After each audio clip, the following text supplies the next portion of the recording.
झन मुंदेराया खिला भाई चारों को तिल निहार ले तोर घर अंधियार परे और जग जग ले दिया लाबार ले। तो सत के साबुन ज्ञान के गंगा मन के मैला निकार ले। अजी सत के साबुन ज्ञान के गंगा मन के मैला निकाल ले। बच जाबे तय न रखला तोर मानव जीवन ला सुधार ले।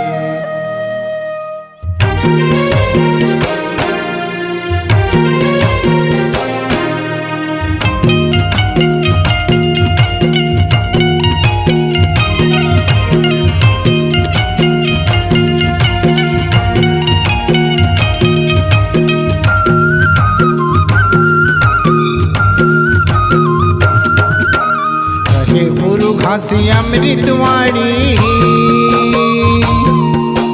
कहे गुरु घासी अमृतवाणी सत्य नाम के जाप करो जाप करो।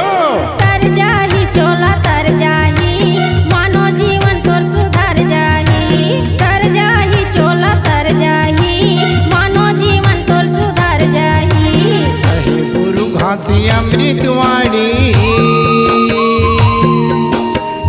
गुरु घासी अमृतवाणी सत्य नाम के जाप करो जाप करो। तर जाही चोला तर जाही मानो जीवन तोर सुधार जाही। तर जाही चोला तर जाही मानो जीवन तोर सुधार जाही।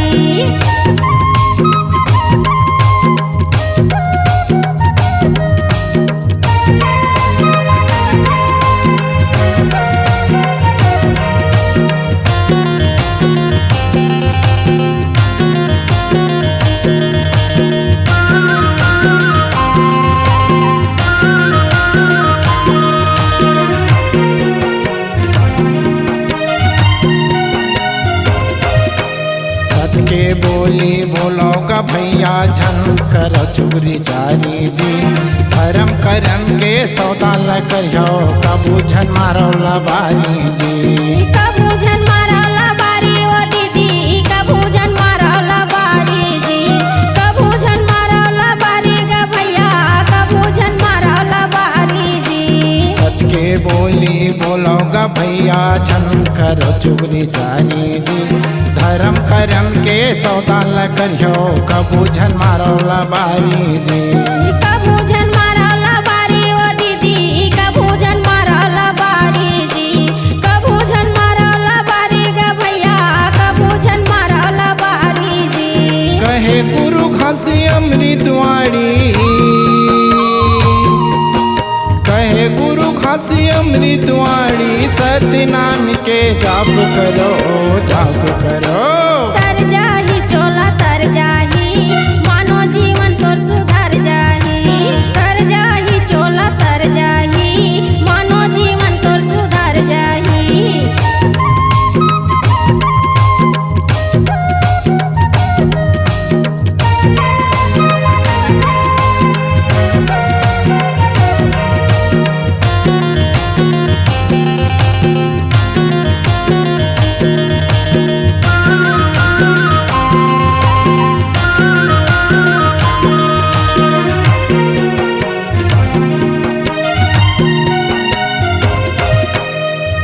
बिछावे कांटा ला भाई मानो जीवन ला पाके जी।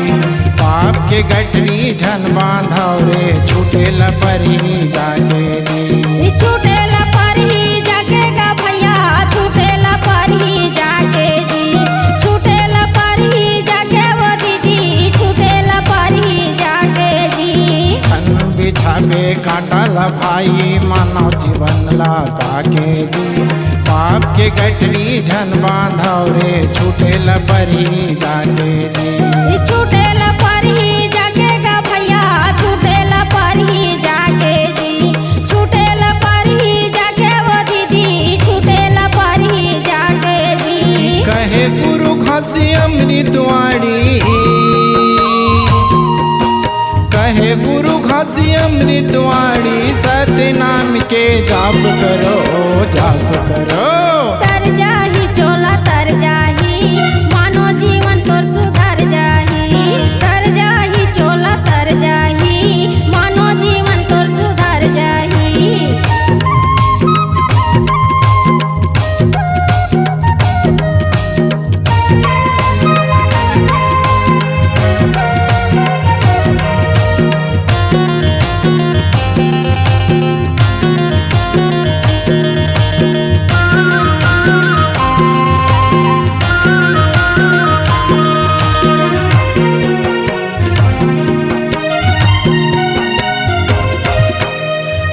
मानुष तन अनमोल हवेगा बिरथा छन गवावे जी आही लेनार तोला ग भैया ओत के बेर पछतावे जी ओत के बेर पछतावे ओ दीदी ओत के बेर पछतावे जी ओत के बेर पछतावे गा भैया ओत के बेर पछतावे जी मानुष तन अनमोल हवेगा बिरथा छन गवावे जी आही लेनार तोला ग भैया ओत के बेर पछतावे जी ओत के बेर पछतावे ओ दीदी ओत के बेर पछतावे जी ओत के बेर पछतावे गा भैया ओत के बेर पछतावे जी कहे गुरु खासी अमृतवाणी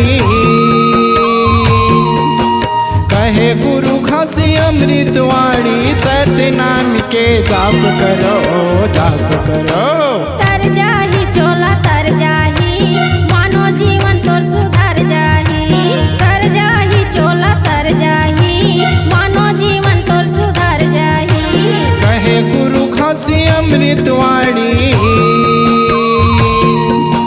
कहे गुरु खासी अमृतवाणी सत्य नाम के जाप करो जाप करो